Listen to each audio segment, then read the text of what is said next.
स्वागत है आपका आपके अपने चैनल एडवेंचर एकेडमी पर। मैं बात करूंगा अभी हाल ही में जो वर्तमान में मिनिस्ट्रियल पोस्ट की जो पेपर हो रहे हैं, कंप्लीट हो रहे हैं, उनमें क्या क्या किस तरीके से पेपर अभी तक फिलहाल क्वेश्चंस पूछे जा रहे हैं, मैं उनकी बात करूंगा। मैं बहुत बढ़ा चढ़ा करके यूट्यूबर्स की भांति बात ना करके मैं सीधे सीधे बताऊंगा कि कहाँ से क्वेश्चंस उठाए गए हैं फिलहाल। तो जहाँ तक मुझे जानकारी मिली तो पहला क्वेश्चन कुछ ऐसा था कि एक नेशनल पार्क से रिलेटेड क्वेश्चन आया था जो कि उड़ीसा संबंध रखता था, उड़ीसा से रिलेटेड था।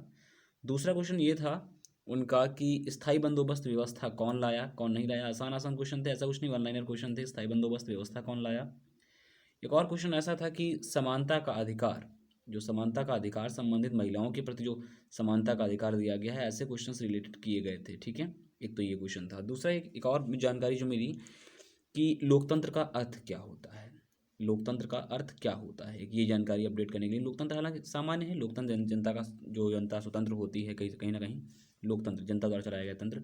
और उसके अलावा जो पांचवा प्रश्न था कि बताइए 23वां, ये करंट से क्वेश्चन था कि 23वां जो मेंस वर्ल्ड कप होगा आपका, सॉरी 23वां नहीं करके 2023 बोलूँगा मैं, कि 2023वां जो मेंस हॉकी वर्ल्ड कप होगा वो कहाँ पर आयोजित किया जाएगा। वो इसलिए पूछा क्योंकि इस बार उड़ीसा में आयोजित होगा, कलिंगा और आपका कहीं ना कहीं राउरकेला जो स्टेडियम है उन वहाँ पर आयोजित किए जाएंगे। तो ये कुछ क्वेश्चंस ये हुए। और इसके अलावा अगर मैं क्वेश्चंस की बात करूँ तो फुटबॉल फेडरेशन का हेडक्वार्टर पूछा था कि फुटबॉल फेडरेशन का हेडक्वार्टर कहाँ है। प्रयास करेंगे, नोट डाउन कर लीजिएगा ऐसे क्वेश्चंस, जिससे कि आपको समस्या ना रहे। तो फुटबॉल फेडरेशन का मुख्यालय पूछा था।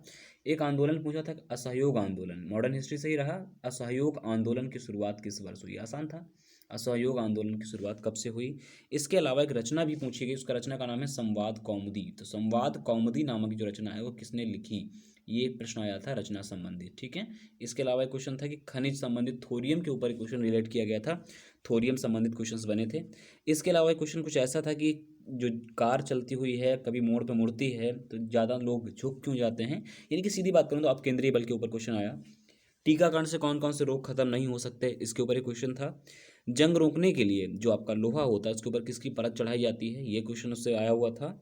इसके अलावा कंप्यूटर रिलेटेड जो जानकारी मिली वहाँ से 5 से 7 क्वेश्चन सुनने को मिल रहे हैं कि कंप्यूटर रिलेटेड क्वेश्चंस आ रहे हैं। जैसे कि कंप्यूटर में जो प्रथम पीढ़ी का जो कंप्यूटर था उसमें कौन सी लैंग्वेज यूज करी गई, यूआरएल का फुल फॉर्म पूछा गया है ना, या आपसे टीबी जीबी इन सब में क्या, एक एम बी पी एस, एक एम बी में कितना होता है, एक जीबी में कितने एम बी होते हैं, ऐसे रिलेटेड क्वेश्चंस बने थे। तो आई होप आपको एक मोटा मोटा तरीका पता चल गया कि कैसे क्वेश्चंस पूछे जा रहे हैं। मुझे इस बात का भय था कि कहीं ऐसा ना हो कि बहुत ज़्यादा पुराने करंट अफेयर के क्वेश्चन पूछे जाएँ जिससे कि बच्चों को समस्या हो, क्योंकि जो फॉर्म है वो जो आप सब जानते हैं 2019 के हैं स्टार्टिंग के, तो प्रॉब्लम क्रिएट हो सकती थी। तो खैर थोड़े शांति ये है कि, और ये भी जानकारी मिली कि मैथ बहुत आसान आ रही है। तो आई होप जिनका भी जल्दी पेपर लगेगा उनके लिए थोड़ी सी आसानी मिलेगी। ऐसा नहीं आए उनके लिए, जो रिक्रूटमेंट बोर्ड है थोड़ा सा आसान पेपर रखता है, हालांकि आसान अब क्या ही आसान रखे, करीब 1 से 1.5 साल के बाद पेपर होने जा रहा है। तो उम्मीद करूंगा जब भी आगे कोई एनालिसिस आता है कुछ ऐसे प्रश्न आएंगे जिससे जो बिल्कुल स्पष्ट प्रश्न होंगे उनकी जानकारी दूंगा।